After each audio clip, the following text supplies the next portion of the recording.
அட அட அட என்ன மேட்ச்சு என்ன மேட்ச்சு பா வாய்ப்பே இல்லை. ஐபிஎல் தொடங்கி 2008 தொடங்குது இந்திய வரைக்கும் இந்த போல ஒரு மேட்ச்சு பார்த்ததே இல்லை. அவ்வளோ பயங்கரம். அப்பா ஃபஸ்ட்டு பால்லேருந்து கடைசி பால் வரைக்கும் அவ்வளோ என்ஜாய்மெண்ட் தான். நேற்று மேட்ச் மட்டும் பார்க்காதவங்க உண்மையாக அன்னைக்கு தான். எம்ஐ வெர்சஸ் எஸ்ஆர்ஹெச் இந்த மேட்ச் பற்றி தான் சொல்கிறேன். நாங்கள் வீடியோ கொடுக்கலாம். நான் எப்பயுமே ஐபிஎல் நடக்கிறதா மேட்ச் நடக்கிறதா இதுல என்ன இந்த மேட்ச்ல மட்டும் பெஸ்டா நடந்துக்குது அப்படின்னு நீங்க கேட்கலாம். பெஸ்ட்னா ஏதோ 1-2 இருந்தா கூட சிம்பிளா இந்த விஷயம் நடந்தது அப்படின்னு சொல்லலாம். பா மேட்ச் ஃபுல்லாவே பெஸ்ட் தான். ஐயோ அவ்வளோ பயங்கரமா இருந்தது. நம்ம Pat Cummins world cup captain நினைக்கிறேன். இந்திய டீமு இந்திய மக்கள் எல்லாரையும் சைலண்ட் பண்ணணும்னு ஞாபகம் இருக்குன்னு உங்களுக்கு எல்லாரும் நினைக்கிறேன். அவரு டாஸ் போட வந்தாரு. நம்ம சைடில் எம்ஐ சைட்லேருந்து ஹர்திக் பாண்டியா போனார். போனோடனே நல்ல லக்கு தான், ஹர்திக் பாண்டியா டாஸ் வின் பண்ணாரு. ஆனால் வின் பண்ண மனுஷன் ஃபர்ஸ்ட் மேட்ச்சில் தான் சேசிங் பண்ணமே தோத்துட்டுமே, இதுலையாவது ஃபர்ஸ்ட் பேட்டிங் எடுப்போம் இல்லாமல் நாங்கள் சேசிங் பண்ணுறோம் அப்படின்னு சொல்லி ஸ்டார்ட் பண்ணாரு. அங்க முடிஞ்சது. எங்க தப்பு பண்ணாரு, அவர் தப்பு பண்ணாரா இல்லையான்னு ஃபர்ஸ்ட் பால்ல தெரிஞ்சிடுச்சு. அடி போல எஸ்ஆர்ஹெச்ல அடி போல பா பா பா பா அப்படியே சிக்ஸர் மழை தான். இது வரைக்கும் ஐபிஎல் வரலாற்றுல இல்லாத அளவுக்கு அந்த மாதிரி ஒரு பயங்கரமான மேட்ச். 38 சிக்ஸ் ஒரே மேட்ச்ல. எஸ்ஆர்ஹெச் 18 சிக்ஸ் அடிச்சாங்க, மும்பை 20 சிக்ஸ் அடிச்சாங்க மேட்ச்ல.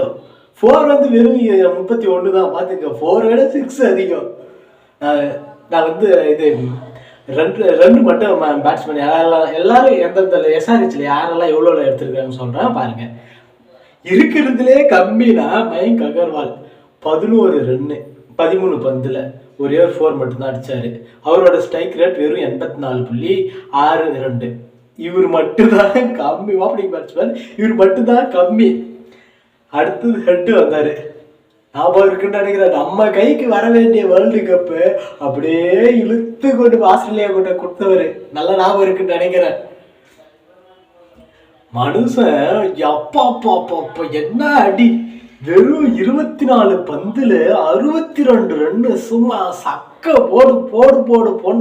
ஐயோ 9-4 3 6. மனுஷன் மட்டும்தான் 6 மட்டும் தான் கம்மி அடிச்சிருக்கிறாரு. வெறும் 4லயே ஹேண்டில் பண்ணிட்டு இருந்துட்டாரு.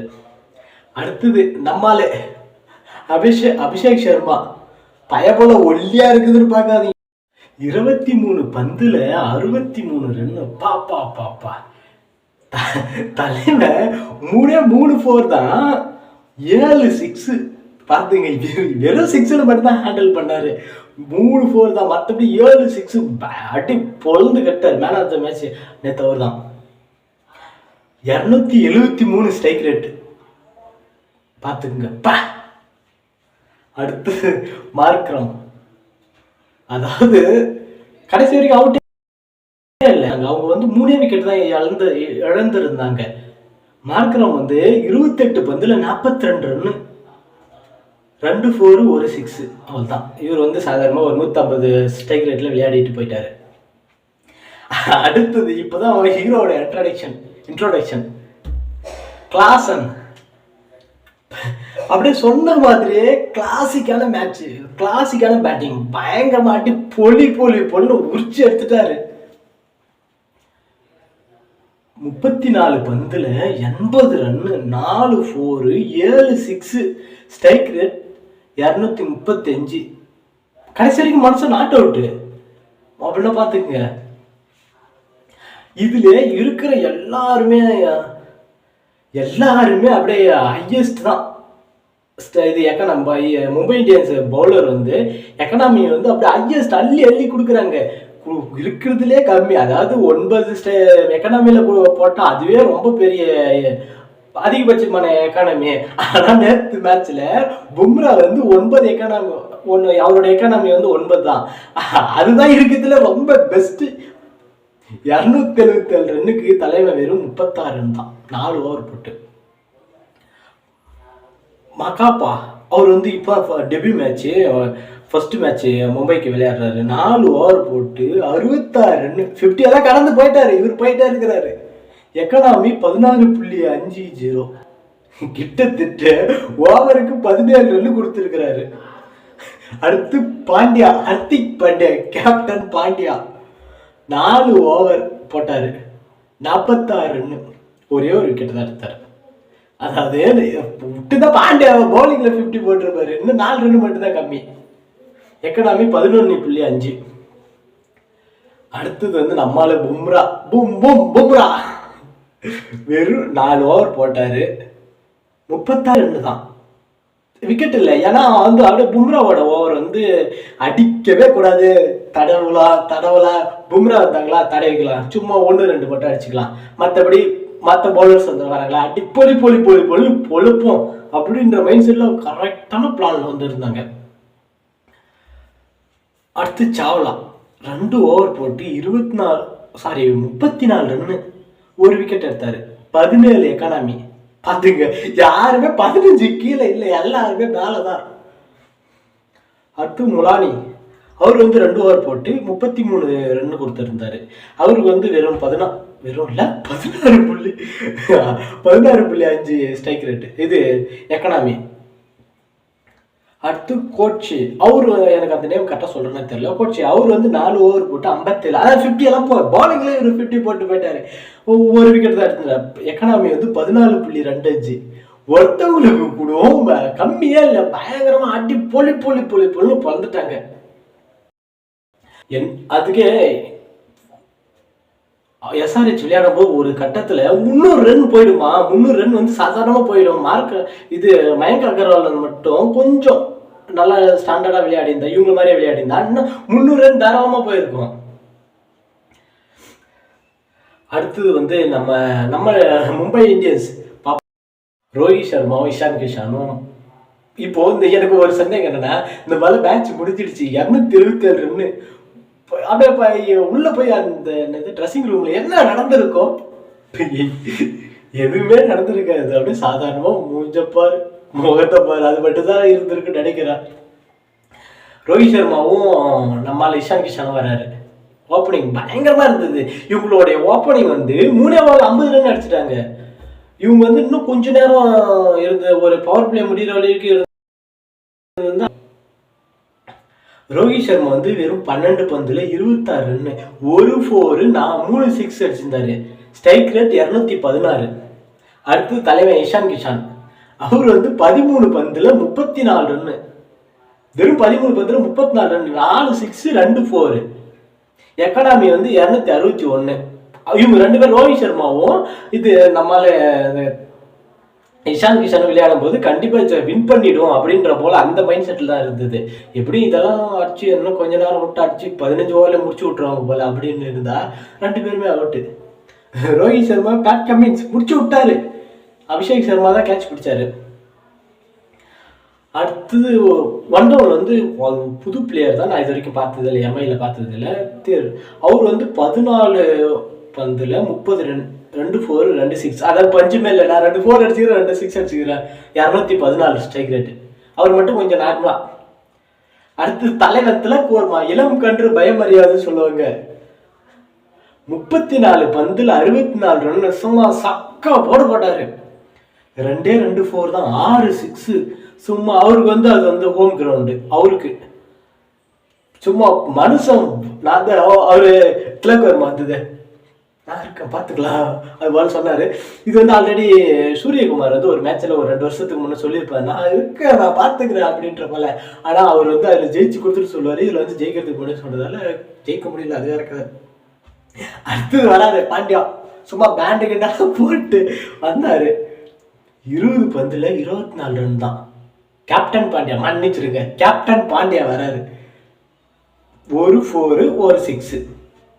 அவரோட ஸ்ட்ரைக் ரேட் வெறும் 190 120 தான். கேப்டன் நிறைய வந்து என்னது, நிறைய பேர் என்ன சொன்னாங்கன்னா, இது போல ஒரு கேப்டனுக்கான இன்னிங்ஸே இல்லை, 270 ரன் இருக்கு, 200+ ரன் அடிக்கும் போது 120 ஸ்ட்ரைக் ரேட்ல விளையாட எப்படி. நான் ஒரு மீம்ஸ் பார்த்தேன், உனக்கு என்னது பவுலிங்கும் வரல, இது சென்னை ரயில்வே காலனி அது வரல அந்த படத்துல. உனக்கு பேட்டிங்கும் வரல, பவுலிங்கும் வரல, கேப்டன்சியும் வரல, ஆனாலும் விடாம வந்து நின்றுக்கிற அது போல ஒரு மீன்ஸ் பார்த்தேன். அடுத்து டிம் டேவிட் 22 பந்துல 42 ரன்னு, 2 4 2 3 6, அவருக்கு வந்து 190. ஆனால் கடைசி நேரத்தில் கடைசி ஒரு 15 ஓவருக்கு அப்புறம் அப்படியே ரொம்ப ஸ்ட்ரகிள் பண்ண ஆரம்பிச்சிட்டாங்க. அதாவது கொஞ்சம் நல்லா ஸ்டாண்டர்டா அந்த மாதிரி அடிச்சுதான் நல்லா அடிச்சிருக்கலாம். ஒரு மாதிரி ரொம்ப வள கொலன்னு முடிஞ்சு போச்சு. அடுத்து வந்து ஷெல்ஃபிரட் அவர் வந்து இம்பேக்ட் பிளேயராக வந்தார். 6 பந்துல 15 ரன்னு, 2 4 1 6 அடிச்சாரு. 250 ஸ்ட்ரைக் ரேட்டு. என்ன அதிக ரன் அடிக்கல, 250 அப்படியே முடிச்சுட்டாங்க. அடுத்தது வந்து நம்ம இது நேற்று மேட்ச்ல எஸ்ஆர்ஹெச் பவுலர்கள் கொடுத்த ரன் எல்லாம் பார்க்கலாம். புவனேஸ்வர் குமார் 4 ஓவர் வீசி 53 ரன்னு, 13 எக்கானமி. உனத்கண்ட் அவர் வந்து சீக்கா சொல்லுவாரு, இந்த ட்ரெயின் புட்ஸ் வண்டி அப்படின்னு நேற்று பயங்கரமா அப்படி எங்கேயோ போன மேட்சு பிடிச்சி இழுத்து ஸ்பீடா போட்டா தானே அடிக்கிறீங்க, நான் ஸ்லோவர் ஒன்னே போடுறேன்னு சொல்லிட்டு பயங்கரமா மேட்சை கொண்டு வந்தது அவர் தான். உனத்கண்ட் 4 ஓவர் போட்டு 47 ரன்னு, 2 விக்கெட் எடுத்தாரு. 11.75 தான் இது எக்கானமி. அடுத்து அகமது 3 ஓவர் போட்டு 31 ரன்னு, 1 விக்கெட் எடுத்தாரு, 13 எக்கானமி. பேட் கமின்ஸ் கேப்டன் ஞாபகம் இருக்குன்னு நினைக்கிறேன். அதாவது 50 வேர்ல்டு கப்ல இந்திய மக்கள் வந்து நிறைய பேர் வந்து ரொம்ப இது பண்ணுவாங்க, ரொம்ப என்கரேஜ் பண்ணுவாங்க இந்தியா டீமுக்கு. அவங்க எல்லாத்தையும் நான் சைலண்ட் ஆகணும். நேற்று வந்து ஒரு பேனர் பார்த்துருந்தேன். இப்படி எனக்கு பேட் கமின்ஸ் பார்த்தாலே ஒரு மாதிரி பயமா இருக்குது. அவர் வந்து ஃபுல்லா கிளீன் ஷேவ் பண்ணிட்டு அடுத்து முழு பண்ணு, ஆனா அவர் பார்த்தா ஒரு மாதிரி பயமா இருக்குது. என்னன்னு தெரியல. 50 ஓவர் ப்ளூ கலர் பார்த்தாலே அடிக்கிறாங்க. அடுத்தது பேட் கமின்ஸ் 4 ஓவர் போட்டு 35 ரன்னு, 2 விக்கெட்டு, 8.75 தான். பும்ராவே கம்மியான எக்கானமி. அடுத்து உம்ரான் மாலிக் தலைவன் என்னதான் போட்டாலும் ஸ்பீடா போடணும் அப்படி மட்டுமே இல்லை. அதாவது நிறைய டைமுக்கு வந்து நம்மளுக்கு எப்படி கேம் போகுது அதுக்கேற்ற மாதிரி போடணும், எந்த நேரத்தில் ஸ்லோவர் ஒன் போடணும், எந்த நேரத்தில் வந்து ஸ்பீடாக போடணும் அப்படியெல்லாம் இல்லை. எப்பயும் ஸ்பீடாக போட்டு ஒரே ஓவர் தான் போட்டார். 15 ரன்னு, எக்கனாமி 15, விக்கெட்டே இல்லை. அடுத்து மார்க்கண்டே 4 ஓவர் போட்டார், 52 ரன்னு, எக்கனாமி 13 ரன்னு, 13 எக்கனாமி. நேற்று இது எம்ஐ ஜெயிச்சிருக்கு.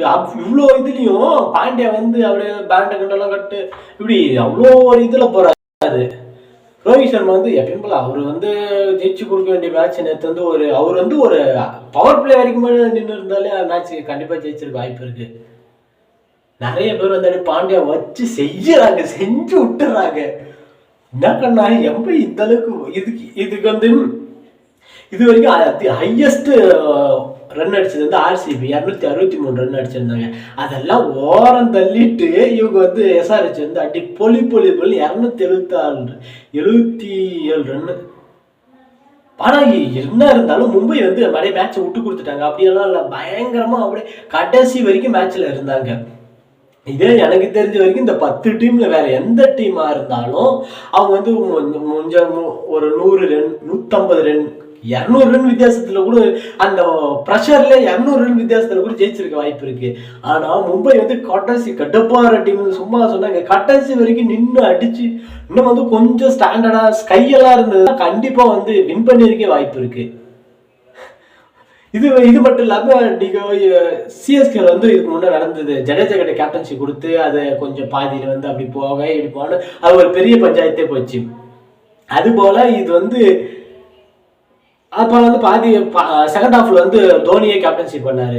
மும்பைல வந்து நீ பண்றது கேப்டன்சி பண்றதே சுத்தமா நல்லா இல்ல. அவர் வந்து இப்போ ஃபர்ஸ்ட் 12 ஓவர் வரைக்குமே பும்ரா ஒரே ஓவர் தான் போட்டிருக்காரு. கிளாஸுக்காக வெயிட் பண்ணி பும்ரா கடைசியில் வச்சிருந்தாரு. ஃபர்ஸ்ட்லேயே மேட்ச் வந்து கையை விட்டு போயிடுச்சு. அப்படி இருக்கும்போது கடைசியில் வச்சிருந்தா என்ன நான் மும்பை தோத்துடுச்சு கொஞ்சம் நல்லா சிரிச்சுக்கிட்டே பல்ல காட்டிக்கிட்டே பேசுறேன்னா எனக்கு மும்பை தோத்துடுச்சு. பட் இருந்தாலும் இதுல வந்து இருக்கிறதுல ஹையஸ்ட் எல்லா ரெக்கார்டுமே இந்த நேற்று ஐபிஎல் மேட்ச்ல நடந்தது. அதாவது T20 வரலாறு, ஐபிஎல் இல்ல T20 வரலாற்றுல 2 டீமும் சேர்ந்து 523 ரன் பாத்துங்க. 2 டீம் சேர்ந்து 526 ரன் 2 டீம். ஹையஸ்ட் ஆர்சிபி கிட்ட இருந்து நீ அந்த கம்மியான டோட்டல் மட்டும் வச்சுக்க, இனிமேல் பெரிய டோட்டல் எங்கள் தான் அப்படின்ற போல. இது வரைக்கும் ஐபிஎல்ல வந்து ஒரு இன்னிங்ஸ்ல அதிகபட்சமா அடிச்சது வந்து 33 சிக்ஸர் தான் அதிகபட்சம் அடிச்சது.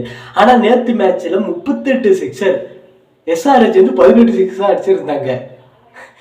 எம்ஐ வந்து புளிஞ்சு எடுத்துட்டாங்க, 20 சிக்ஸ் அடிச்சிருந்தாங்க. ரோஹித் சர்மா வந்து பவர் பிளே முடிகிற வரைக்கும் இருந்தா கண்டிப்பா எனக்கு அது மட்டும் தான் மைண்ட்லேயே ஓடிட்டு இருக்கு. ரோஹித் சர்மா மட்டும் பவர் பிளே முடிகிற வரைக்கும் இருந்தா ஆட்டி தரமான சம்பவமா இருந்திருக்கும். 3 ஓவர்ல 50 ரன் வந்துடுச்சு. என்ன பண்றது, பேட் கமின்ஸ் முடிச்சு விட்டாரு.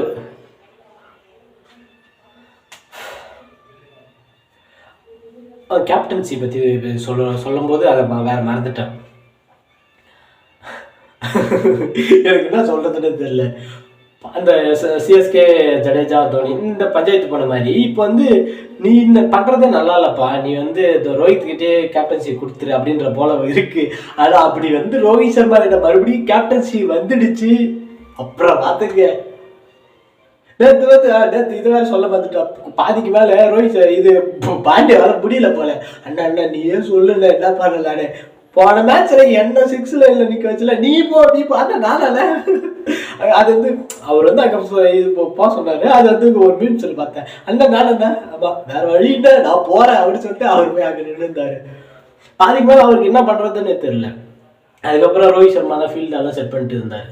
என்னதான் தலைக்கு மேல போன பிறகு ரோஹித் சர்மா தானே பும்ரா தானே ஃபர்ஸ்ட்ல அடி பயங்கரமா மேட்சே வேற லெவல் மேட்ச். நேற்று மேட்ச் பார்க்கலன்னா நீங்க உண்மையாவே துரதிருஷ்டம் பண்ணவங்க தான். ரொம்ப நேரம் இந்த வீடியோ வந்து ரொம்ப நேரம் இழுத்துட்டேன்னு நினைக்கிறேன். சரி, உங்களுக்கு பிடிச்சிருந்தா சப்ஸ்கிரைப் அண்ட் லைக். அதாவது எல்லா வீடியோவுமே நல்லா சவுண்டாக பேசுவேன். இந்த வீடியோ வந்து கொஞ்சம் கொஞ்சம் இல்லை ரொம்பவே உடம்பு சரியில்லை. என்னால் ஆல்மோஸ்ட் முடியலன்னு கூட சொல்லலாம் அந்த அளவுக்கு. சரி, ஏற்கனவே வந்து இப்போ கிட்டத்தட்ட ஒரு வாரமாக சரியாக வீடியோ போடல.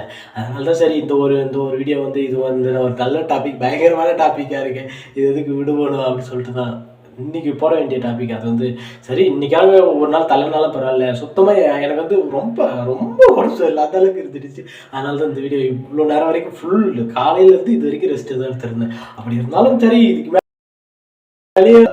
இதுக்கு மேலே ரெஸ்ட் எடுத்துட்டு தான் சரியா சொல்லிட்டு இப்போ வந்து அப்படியே கொஞ்சம் மூஞ்சி போட்டு கழுவிட்டு அப்படியே வந்துட்டேன்.